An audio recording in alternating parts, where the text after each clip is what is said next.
Hello friends, welcome back to episode 3 of Partly Cloudy, or the show where we go step by step through several aspects of mobile app development. Sometimes we're talking about pure Xamarin.Forms development, sometimes we're talking about cloud development, and this is one of the episodes we're going to be talking about Xamarin.Forms development. So, if you remember, the app where we left it looks a little bit like the app on the right-hand side. We're calling out to an Azure function. It calls out to the Bing News Search API, but it really just returns some news headlines.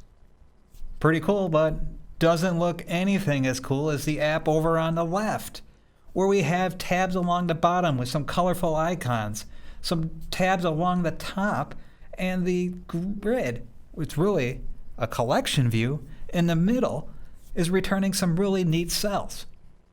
So that's what we're going to talk about this time, is taking that app on the left and starting to push it over to what it looks like on the right-hand side. And so the way we're going to do that is with something called Xamarin.Forms Shell. And so what Shell does is that it gives your app a container to run in. And that container really is a way to give prescriptive guidance on how things are laid out and how to transition or navigate between different elements. So in other words, it can give, with a little bit of code even, some things such as tabs or a flyout menu or tabs on top and so on. So let's jump in and take a peek at what everything will be looking like. So this is the app as we have it. And if I'm going to go into the partlynewsy.core, I have my app XAML, which just main page, news up another main page. That main page is just a list view. All right, so what I'm trying to do here is to make a shell of that where I want to have some tabs along the bottom and tabs along the top to make it look a little bit like the news app that we're trying to recreate. So first thing first is I'm going to go and add a new folder, and I'm going to call that folder Pages. And within that Pages folder, I'm going to add one class called News Collection Page.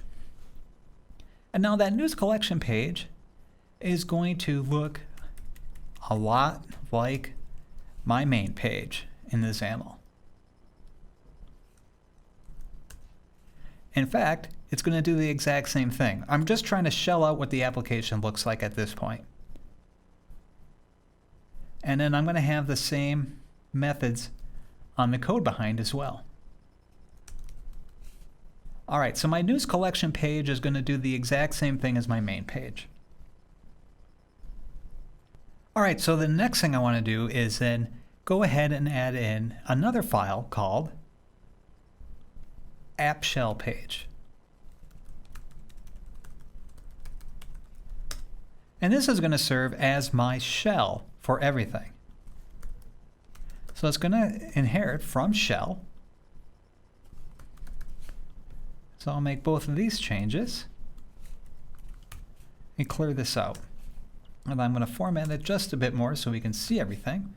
And then one thing I'm going to do is do an XMLNS local equals CLR namespace partlynewsy.core.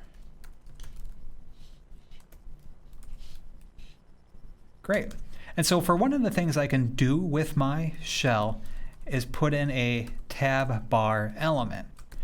And then within that tab bar element, of course, I can do something called a tab. And as you can see, as I start laying this out, it starts making a little bit of sense. And then I can do a shell content and then another page called local. So what I can have here then is a title, and I'll just say news. And I'm going to do a split screen here, and you should be able to see it load up in just a second on my previewer. And so right now it's just showing one screen total. You can't see the tab. However, when I add another tab to it, News and News pops up. And so here I'll hit Local News, and you can see it changes right away. Oh, that's kind of neat. And so what I want to have here then is I want to have top tabs. And so in order to do that, I'll just start adding new shells within here, new shell content. As I'll start adding new content within here and then changing the titles within that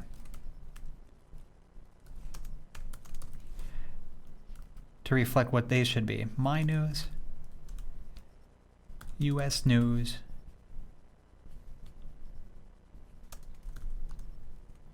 World News. Cool. And then finally, for this tab, you see I have a navigation up there. I don't want to have a navigation, so I'm going to do shell.navbar is visible false, and that brings it up so I have no navbar.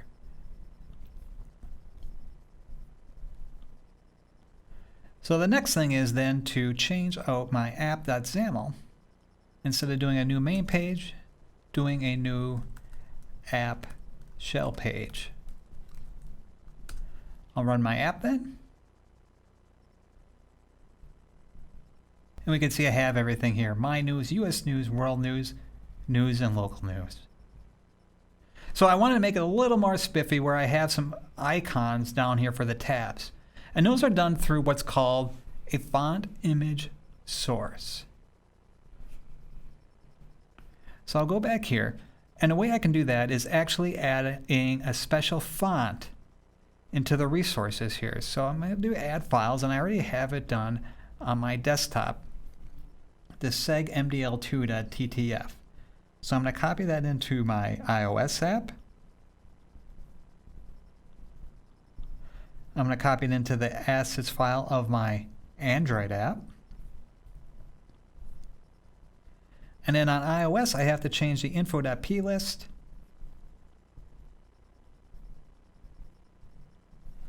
to look for a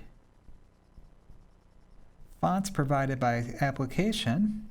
And then here the name will be segmdl2.ttf. Great. This is just telling iOS that I have something in here. And then within the app, XAML, and I already have it added because I wouldn't have remembered the syntax for it, as I'm just saying, setting up a resource dictionary saying segmdl2, and then where to find it for Android and for iOS. Great. And so here's what I can do then, is then I can do a tab.icon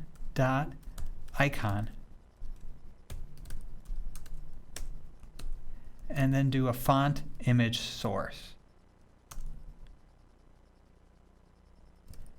Font family equals static resource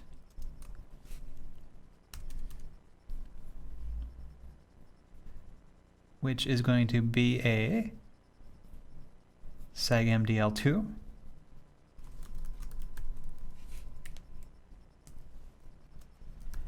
and then the glyph is a special name.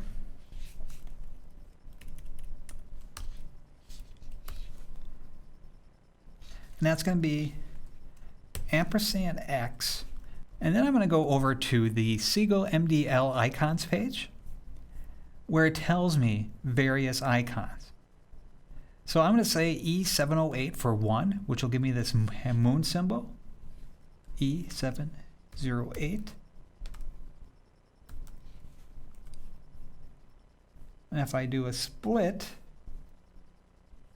and pound E708, you see I have my glyph here.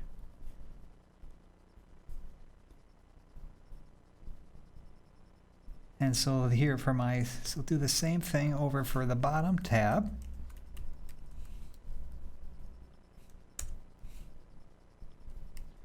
Get rid of the title as well. And I'm going to change the icon here to be, I'll just grab something that looks interesting, E74E for the floppy disk. 74E.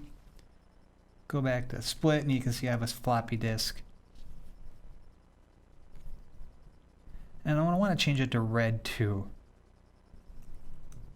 So I'm going to do a shell dot tab bar title color equals red, and you can see then it changed the red. Sweet. So now I'm starting to get my application to look a little bit more like the news app that we're trying to make it look like. Cool. So the next thing I want to do is actually start to do some navigation. And Shell helps me out with that as well. So I'll go into Pages, add a new file. This will be a content page, and I'm going to call it Article Detail Page. And with Article Detail Page, I'm just going to put a web view and give it a name. Web view. And here's what's interesting about Shell is that it allows me to pass in parameters from calling pages via URL strings.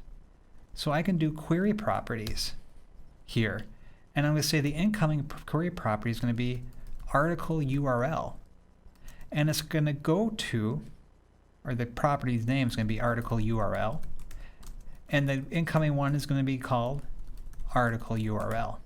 And so what I mean by this then is I'm going to have to create a string property then.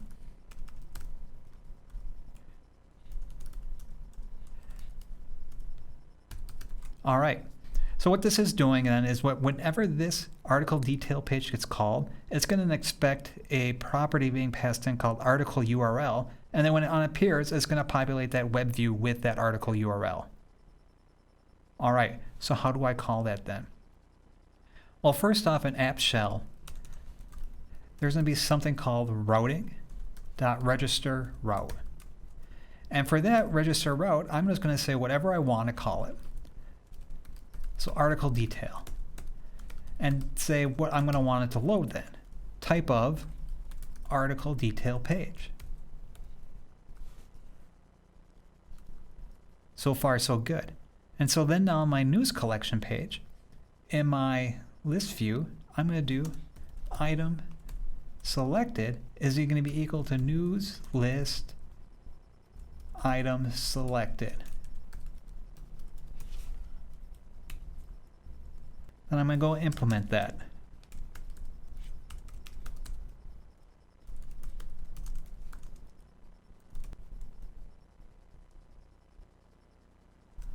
There we go. And so what I want to do here is get out the item that's being selected from my selected item changed event args. So if e.item selected item is article, I'm going to call it article,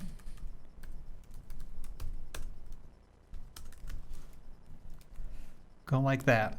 And then so from there, what I can do are shell dot current that go to a sync, and I can tell it which page I want it to go to via the routing that I created before in my app shell. So I can tell it to go to article detail.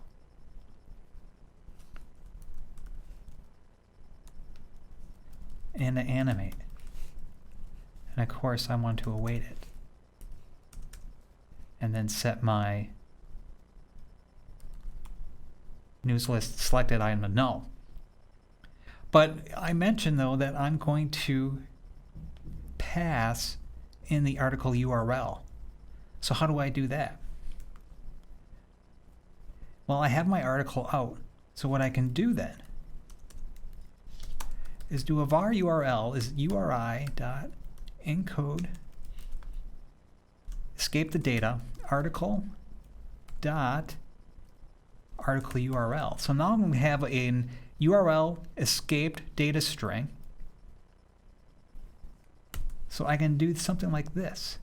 So article detail question mark. It's going to want to be article URL equals URL. So now what I'm saying to Shell is go to this thing that I called article detail, pass it in the article URL of that whatever I call the URL here. So on the page, when it gets loaded up, it's going to look for this article URL, assign it to that property, and then when it loads up, it's going to assign that property to the web view source. So there's one other thing I want to do is because I'm escaping it, I want to then de-escape it or unencode it. And I'm going to go like this to do that.